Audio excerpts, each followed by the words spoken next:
প্রাণী সম্পদ বিকাশ দপ্তরের উদ্যোগে জাতীয় লাইভ স্টকের মিশনের অন্তর্গত এক দিবসীয় চণ্ডীপুর ব্লক ভিত্তিক পশু পাখি মেলা 2025 অনুষ্ঠিত হয় মঙ্গলবার চণ্ডীপুর বিধানসভার অধীন ডলুগাঁও দ্বাদশ শ্রেণী বিদ্যালয় মাঠে। উদ্বোধক হিসেবে উপস্থিত ছিলেন সমাজ শিক্ষা ও সমাজ কল্যাণ দপ্তরের মন্ত্রী টিঙ্কু রায়। প্রধান অতিথি হিসেবে উপস্থিত ছিলেন প্রাণী সম্পদ বিকাশ দপ্তরের মন্ত্রী সুধাংশু দাস। মেলায় এছাড়া উপস্থিত ছিলেন ঊনকোটি জেলা পরিষদের সভাধিপতি অমলেন্দু দাস, জেলা পরিষদের সদস্য বিমল কর, চণ্ডীপুর পঞ্চায়েত সমিতির chairperson Shampa Pal Das, vice chairperson বিনয় সিংহ, চণ্ডীপুর ব্লকের বিডিও প্রসেনজিৎ মালাকা সহ অন্যান্যরা। ব্লক ভিত্তিক এই পশু পাখি মেলার মূল উদ্দেশ্য হল প্রাণী পালকদের উৎসাহিত করা এবং সংশ্লিষ্ট দপ্তরের মাধ্যমে প্রদান করা সুযোগ সুবিধা ও বিভিন্ন প্রকল্প সম্পর্ক প্রাণী পালকদের অবগত করা। মেলায় ব্লকের অধীনে থাকা গ্রাম পঞ্চায়েতগুলির প্রাণী পালকেরা তাদের পালিত পশু পাখি নিয়ে অংশগ্রহণ করেন। দপ্তরের পক্ষ থেকে মেলায় পশুদের বিভিন্ন বিভাগ অনুযায়ী পুরস্কৃত করা হয়। মেলায় প্রাণী সম্পদ বিকাশ দপ্তরের স্টলের পাশাপাশি কৃষি বিজ্ঞান কেন্দ্র ঊনকোটি ও ত্রিপুরা গ্রামীণ ব্যাংকের স্টল ছিল। আলোচনা করতে গিয়ে প্রাণী সম্পদ বিকাশ দপ্তরের মন্ত্রী সুধাংশু দাস বলেন, পূর্বতন বাম সরকারের আমলে এই দপ্তরকে অবহেলা করে রাখা হয়েছিল। রাজ্যের ক্ষমতার পালাবদল হওয়ার পর মুখ্যমন্ত্রী বিপ্লব কুমার দেব ও বর্তমান মুখ্যমন্ত্রী মানিক সাহার নেতৃত্বে এই দপ্তর কম করেও 7 গুণ বেশি উন্নয়নমূলক কাজ গ্রামীণ অর্থনীতিকে মজবুত করার জন্য করেছে এবং তার প্রক্রিয়া জারি রয়েছে। এই সরকারের আমলে প্রাণী পালকদের জন্য প্রাণী পালক সম্মান নিধি চালু করা হয়েছে, যেখানে প্রকৃত প্রাণী পালকরা কৃষক সম্মানিত ন্যায় বছরে 6,000 টাকা করে আর্থিক সহায়তা পাবে। গত অর্থ বছরে 5,000 সুবিধাভোগী সুবিধা পেয়েছে। তাছাড়া কৃত্রিম প্রজনন হওয়া গরুর বাচ্চার জন্য সরকার বিনামূল্যে রেশন দেওয়ার ব্যবস্থা করা হয়েছে, যা ডিবিটির মাধ্যমে সুবিধাভোগের অ্যাকাউন্টে দেওয়া হচ্ছে। তাছাড়া প্রাণী পালক ও কৃষকদের সাহায্যার্থে গরু, ছাগল, মহিষ ও অন্যান্য প্রাণীর অস্বাভাবিক মৃত্যু হলে সহায়তার জন্য সর্বোচ্চ 20,000 টাকার সংস্থান রেখেছে দপ্তর।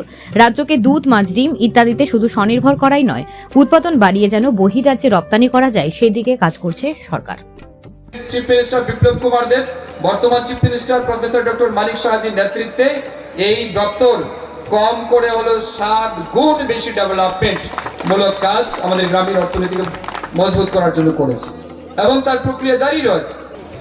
কৃষকদেরকে বছরে 6,000 টাকা দেওয়া।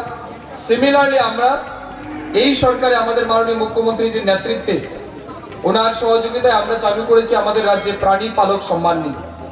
এই প্রাণী পালক সম্মান নিধি যারা প্রকৃত প্রাণী পালক আছে, যাদের তার উপর জীবন জীবিকা চলছে, আমরা তাদেরকে বছরে 6,000 টাকা করে বেনিফিট দিচ্ছি। আমাদের এই রাজ্যে এখন পর্যন্ত আমরা 5,000 বেনিফিশিয়ারিকে সেই ফ্যাসিলিটি দিয়েছি।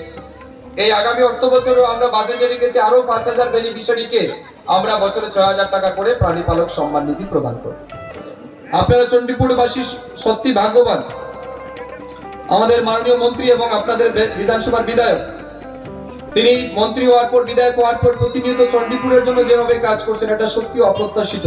আমরা এটা অকল্পনীয়, এটা অনেক বেশি, অনেক হয়তো মানুষ এভাবে প্রত্যাশা রাখেনি এইভাবে ডেভেলপমেন্ট হবে। এবং এই যে আপনাদের 17 মিয়ার হাওর, যেটাকে বিসিনগর হাওর আমরা বলি, এই হাওরের ডেভেলপমেন্টের জন্য তিনি বলেছেন আমাকে, এবং আগামী এপ্রিল মাসের প্রথম সপ্তাহে কেন্দ্রীয় মন্ত্রী আসবেন। আপনারা জানেন এখানে রাজ্যের মধ্যে প্রথম, ত্রিপুরা রাজ্যের ফিশারি দপ্তরের ইতিহাসে প্রথম সবচেয়ে বড় প্রজেক্ট যেটা লাগছে ত্রিপুরার মধ্যে, সেটা আপনাদের এখানে এই হাওড়ে বাজারে লাগবে, ইন্টিগ্রেটেড অ্যাকোয়া পার্ক। আমরা লাঞ্ছিত, আমরা বঞ্চিত, অর্থাৎ আমরা কিছু করতে পারবো না, এরকম একটা মানসিকতা তৈরি হয়েছে। কিন্তু আজকের পরিবর্তিত ত্রিপুরায় দেখুন, মাননীয় মন্ত্রী প্রত্যেকটা কথায় বলছে যে আমরা বিভিন্ন স্কিম এনেছি, সাবসিডি রয়েছে, আমরা করতে পারবো। তিনি ডিমের কথা বলেছেন। আমি সোশ্যাল ওয়েলফেয়ার, সোশ্যাল এডুকেশন যে দপ্তরটা দেখি, সেই দপ্তরের একটা ডিপার্টমেন্ট হচ্ছে অঙ্গনওয়াড়ি। এই অঙ্গনওয়াড়িতে প্রায় 3 লক্ষ শিশু রয়েছে, যাদেরকে প্রত্যেক সপ্তাহে একটা ডিম দিতে হয়। এবং যারা মায়েরা রয়েছেন, অর্থাৎ গর্ভবতী মা যারা রয়েছেন, এরকম 40,000-এরও বেশি মায়েরা প্রত্যেক মাসে রেজিস্টার্ড হন, যারা গর্ভবতী, তাদেরকেও প্রত্যেক সপ্তাহে একটা ডিম দিতে হয়। এবং সেম বাচ্চা যারা, অর্থাৎ দুর্বল যারা, তাদেরকে 2টো ডিম দিতে হয়। এবং দুর্বল মায়েরা যারা, তাদেরকে 2টো ডিম দিতে হয়। এই সংখ্যাটা যদি একসঙ্গে জুড়ে নিন, তাহলে দেখবেন প্রায় 5 লক্ষ ডিম শুধু সোশ্যাল ওয়েলফেয়ার, সোশ্যাল এডুকেশন দপ্তর তাদের ডিম কিনতে হয় বিভিন্ন সিডিপি এর মাধ্যমে। তো এই যে বড় সংখ্যায় 5 লক্ষ ডিম, মানে অর্থাৎ মাসে 20 লক্ষ ডিম আমাদের সোশ্যাল ওয়েলফেয়ার দপ্তরের চাই। এর অর্ধেক ডিমও আমাদের রাজ্যে উৎপাদন হয় না। এখন পর্যন্ত সেই ডিমগুলো কোথায় থেকে আসে? আসাম থেকে আসে, ওয়েস্ট বেঙ্গল থেকে আসে, অন্ধ্র থেকে আসে, বিভিন্ন রাজ্য থেকে এই ডিম আসে আমাদের রাজ্যে এবং তারপরে এইগুলো আমাদের যে যোগান সেটা দেওয়া হয়। তো আমরা যদি সেই ক্ষেত্রে আমরা যারা ডিম উৎপাদন করতে চাই, এখানে সরকারি দপ্তরের যে স্কিমগুলো রয়েছে সেগুলো যদি আমরা নেই এবং আমরা উৎপাদনের জন্য এগিয়ে আছি, তাহলে দেখুন আমরা সেটাতে স্বয়ংসম্পূর্ণ হতে পারবো।